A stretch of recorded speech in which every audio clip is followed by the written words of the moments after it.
Hey everyone, how's it going? This is going to be my last tag video of Vlogmas, and it's a fun little tag called the 26 Random Questions tag, and it was created by David Murphy, and I will leave a link to his original video. These are 26 random, fun little questions to answer, so I'll get right into them. Number one is, what was your most recent YouTube rabbit hole? I don't tend to have individual rabbit holes on YouTube. I tend to have like 10 ongoing rabbit holes that I indulge in a couple times a day. So no one in particular. I think right now what I'm starting to get into is looking up videos about Werner Herzog. So I guess that would be the closest thing. Number two, what song is currently stuck in your head? Actually, I don't have a song stuck in my head at the moment, weirdly enough. I usually do, but I don't today. So, I don't know what's happened, but there you go. Number three, what kind of music do you listen to the most? If you've watched my channel for any length of time, you probably know the answer to this already, but for those who are new or who haven't picked up on it, it's classical music. Definitely classical music. And I include opera under classical music, even though a lot of people separate the two, and with good reason. I consider opera sort of a form of classical music, but definitely classical music is the genre that I listen to the most, that I explore the most, that I'm the most interested in. But I do listen to a relatively wide range of other genres. The thing is with non-classical music, I tend to get more interested in individual artists than in genres.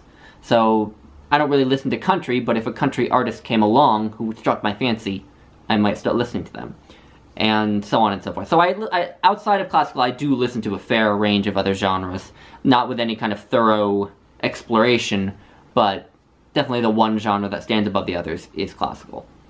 Number four, what is something you need to get better at? I feel like my answer is going to be the same answer as a lot of other people's, but cooking. I really wish that I cooked more than I do. Basically, the only thing that I properly cook myself on a weekly basis is eggs, whether they're over easy or scrambled. Other than that, I like cooking to take as little time as possible, so any food that I can put together with minimal preparation is how I like it, or if I can order food that isn't tremendously unhealthy, that's ideal. But I wish that I cooked for myself more, because it's healthier, and I feel like it is probably a very fulfilling activity, but I just often can't be bothered to. The thing is I like cooking for other people. I like cooking meals for people. I don't like cooking a big batch of rice or something on Sunday so that I can eat it throughout the week. I don't like doing that. That just feels really tiresome to me. But I like cooking meals for people. But I don't often have people over for meals that I could cook for them. And often I'm too lazy to do that anyway. So I do wish I were better at cooking and did it more often. So that would be my answer. Number five, do you set goals? What are your goals for the end of the year or next year? I don't really set goals. I sort of sometimes will say that, okay, this week I want to get X, Y, and Z done at my job and for school, but I rarely say, okay, I'm gonna start exercising more often, I'm gonna start doing this over the long term. I rarely do that. I think if I'm gonna engage in some method of self-improvement, it's generally going to be something that comes naturally, that I naturally develop an inherent interest in doing more, rather than something where I say, okay, I need to do this more, and then sort of work at it, if that makes any kind of sense. But yeah, so I don't really set goals in the proper sense, and so I don't really have goals for the end of the year or next year, other than to keep, staying afloat with all of my various endeavors and my job and school and doing booktube and reading and watching movies and listening to music and all this stuff. Just to stay afloat with all of that is basically my goal for next year. Number six, when was the last time you lost your temper? I really can't remember. I don't lose my temper very often. In fact, if we define losing your temper as being truly infuriated at another human for something that they've done, probably not since like high school, really. I'm just not that angry of a person. I was a much angrier person in middle school and high school. I think as an adolescent I was just filled with a lot of rage for some reason. But in my adulthood, I do not get angry very much, so I really cannot remember. There are some times when I've yelled at my dad for being annoying, but I wouldn't call that really losing my temper, because it's something that I get over really quickly. I feel like losing your temper is something that has to last. So, I don't know.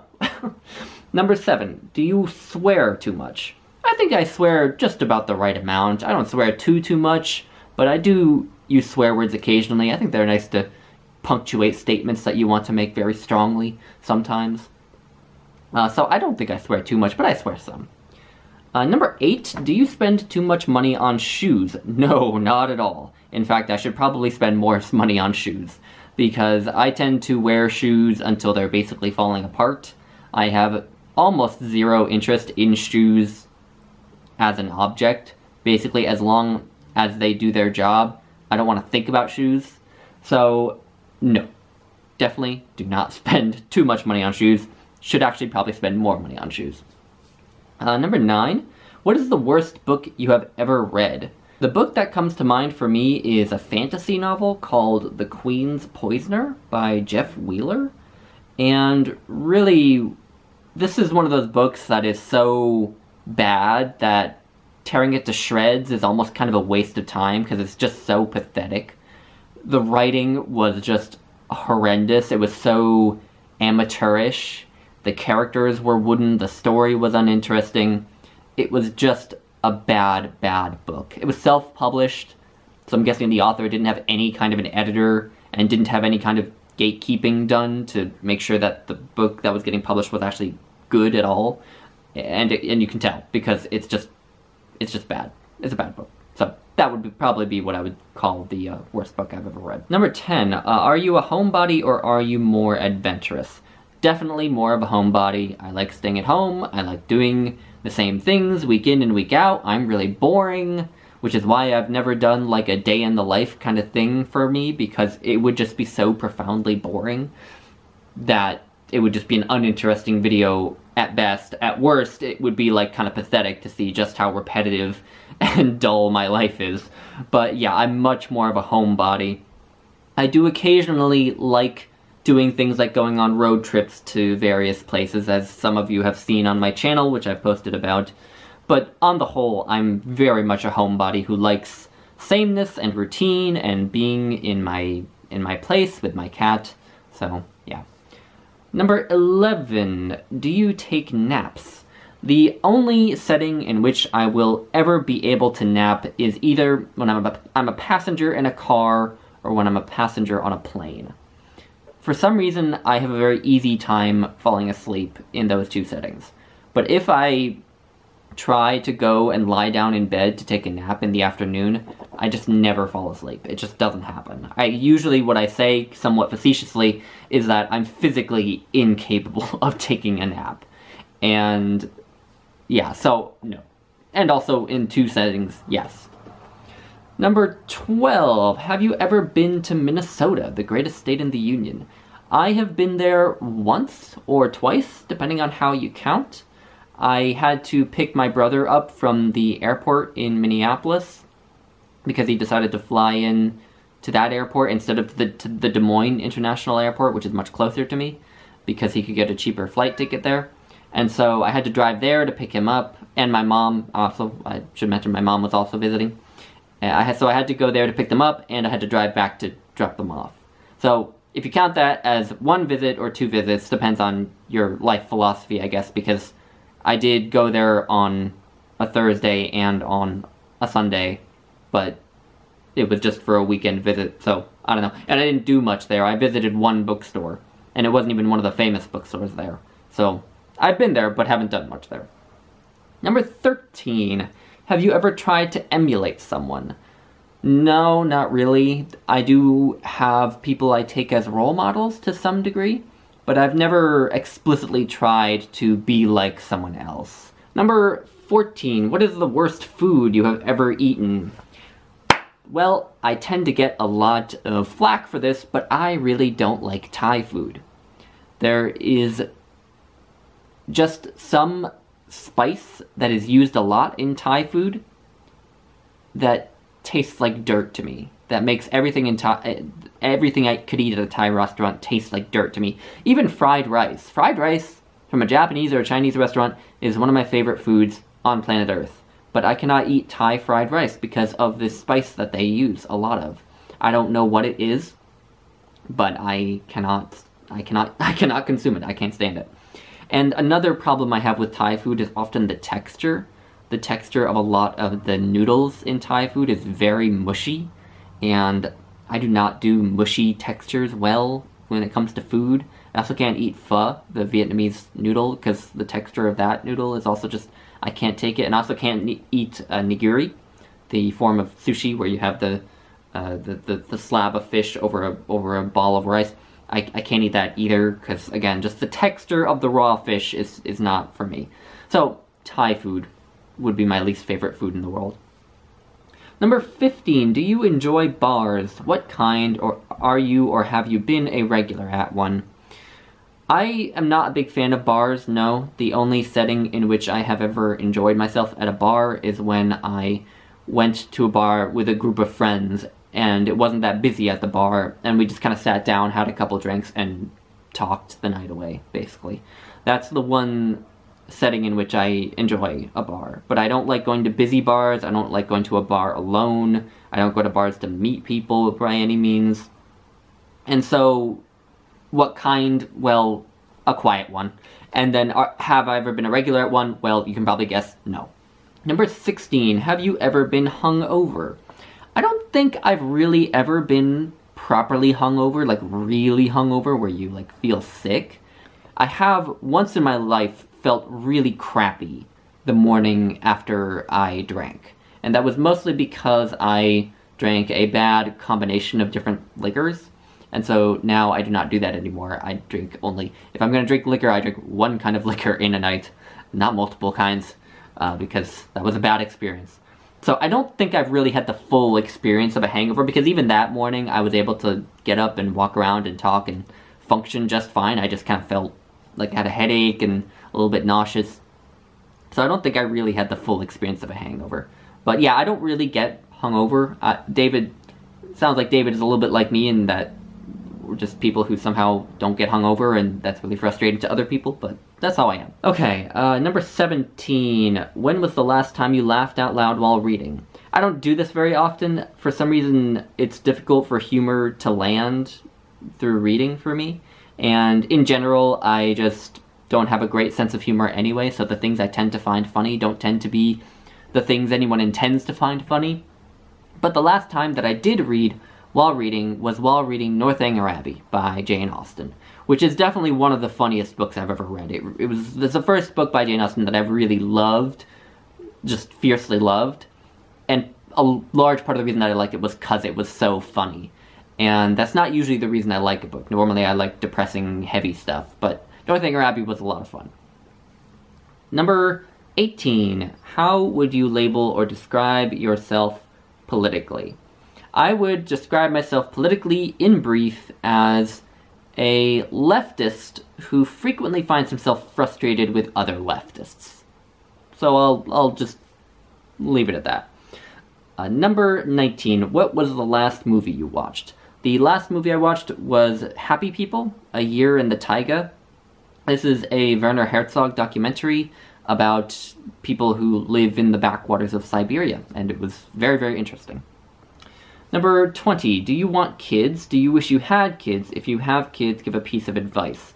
I don't really want kids. I frankly don't think I would make a very good parent. I think I'm too selfish with my own time and my own needs to make the sacrifices that are required to raise a child. Even though I actually do like children quite a bit, I am also just not very good with children. I'm just not very fun for children to be around because I'm such a old person. I don't know. I'm just not I'm not good at making myself fun for children to be around, right? I'm not good at playing with children. I'm not even very good at talking to children. I tend to talk to children in the exact same way that I talk to other adults. Not in the sense that I use like curse words, just in the sense that the sentence complexity I use tends to remain the same when I'm talking to children as when I'm talking to adults, which isn't always the best thing. So I actually do like kids, but I'm just not very good at interacting with them. And I also don't think I would make a good parent. Now, that said, if I were to end up with a romantic partner who did want kids, then I think I would be convinced pretty easily to change my mind if my partner wanted kids very badly. Because again, I like kids, so I might very well be willing to sort of open myself up to the possibility. But at this point, I really don't want kids, mostly because I just don't think I'm a suitable parent. So there's that. Number 21. Do you get along with your siblings? Well, I only have one sibling. I have a brother who is 4 years older than me. We do get along, yes. We care very deeply about one another. The thing is that my brother and I do not have very much in common. My mother has, at times, described the two of us as night and day, basically. He did hockey, I did figure skating, right? He owns 11 guns, and one of his favorite pastimes is hunting. And I am a reader who stays at home and reads. So we're just very different temperamentally, very different in our tastes in music and books and movies. So we're just very, very different, and so we can have a hard time finding things to do as quality time together. We even have a hard time finding movies to watch together, because again, our tastes are so very different. And so I feel like calling us close would be a bit weird, because it's not as though we hang out, well, we don't hang out a lot because we live far away from each other, but even when we were growing up, we didn't spend a ton of time together. And if we lived close to each other now, I'm not sure that we would. But again, we do care very deeply about one another, and we do spend time together, and we do have fun together. So, yes, I guess. So, moving on to number 22. What is a book you have serious issues with but love? The book that came to mind for this question, it was a difficult question for me to find an answer to. Usually, if the issues are big enough, I end up not liking the book. But a book that I did have one relatively major problem with that I still do think is excellent is Empire of the Summer Moon, Quanah Parker and the Rise and Fall of the Comanches, the Most Powerful Indian Tribe in American History, by S.C. Gwynne. And this is a popular history about the Comanche. And it's really, really good. It's really, really balanced. It gives a really interesting portrait of the Comanche as a culture, a really great history of the Comanche, and their struggle to maintain their independence against the United States. One issue that I do have with it is the way that S.C. Gwynne talks about the Comanche. He kind of seems to primitivize them, talk about them as though they were these, like, primitive form of humans who were somehow less developed than the Europeans who came. I don't think that that's what he thinks, but that's how he says it. And that kind of language really bugs me, that kind of noble, savage view of Indians, or even just savage view of Native Americans. Really, really bugs me, and it didn't sit well with me to, on the one hand, read this very sympathetic, very complex portrait of the Comanche, and on the other hand, hear this really awkward, racialized language about how they were supposedly these primitive people who were at some earlier stage of development than the Europeans who came to America. So that's my answer for that one. Number 23, what is your favorite theme song to a movie and or TV show? I don't really have a favorite. I think at this point, if I were to give a favorite, it would be Tank, which is the opening song for Cowboy Bebop, which I have just recently watched for the third time. Cowboy Bebop is a show I have a funny history with, because I actually for a long time thought that it was overrated. And then I recently rewatched it, and I just thought, wow, I thought that was overrated? That show is amazing. The music is awesome, the animation is beautiful, the characters are awesome. That is just a great show, and it has a great opening theme. If I remember, I'll try to leave a link to it. Number 24, do you like your job? If you switched careers, what would you do? I do like my job. I especially like teaching, which I don't necessarily do a ton of in my job at this point. I've only just started to do it as a graduate student. But I do really love teaching, and I also really love doing the research that I do. So for those of you who might not know, I am a PhD student in social psychology, and so I do a lot of research on psychology, and recently I have also started to teach. and it is my hope to go into academia and become a professor. I don't want to go to a research-oriented job. I want a job that's kind of balanced between teaching and research, because I really love them both. I think if I had to pick one over the other, I would pick teaching, because I think it's just what I find the most fulfilling at this point. But I also do love the process of research. I love writing. I love coming up with ideas for studies. I love doing studies. So I do think I do enjoy what I like. There is a lot of extra stuff around academia that does make it kind of ugly, but I think that's true of basically any job. So yeah, I do like what I do. If I were to switch careers, what would I do realistically? Honestly, at this point in my life, if I were to quit what I'm doing now, I think I would go to law school. Which is a very odd thing for me to be saying, because for a long time when I was in high school and thinking about what I would study in college, what I would do, my dad actually told me that I should go to law school, because he thought that I would be a very good lawyer. Not the lawyer who's like in court making arguments, but the lawyer who's doing the research and writing the arguments and this sort of thing. And I think he was right. I think I would make a really good lawyer, and I think I might really like it. It'd mean a whole another slew of student loans, but you know, that's life today. So anyway, number 25, what is something you love about the city you live in? I live in Ames, Iowa, which is a small college town, and I think what I love about it is that it is a small college town. I like little towns that have enough to be interesting, but aren't so huge that they feel overwhelming. And so I think that that's really what I love about it. I'm not big into going out and doing things in Ames, or in any place I've lived, really. So I can't really give anything much that's specific beyond that, but I do really love that it is just a really nice, small little college town. And then number 6, who is your celebrity crush? I don't really have celebrity crushes. I never really have.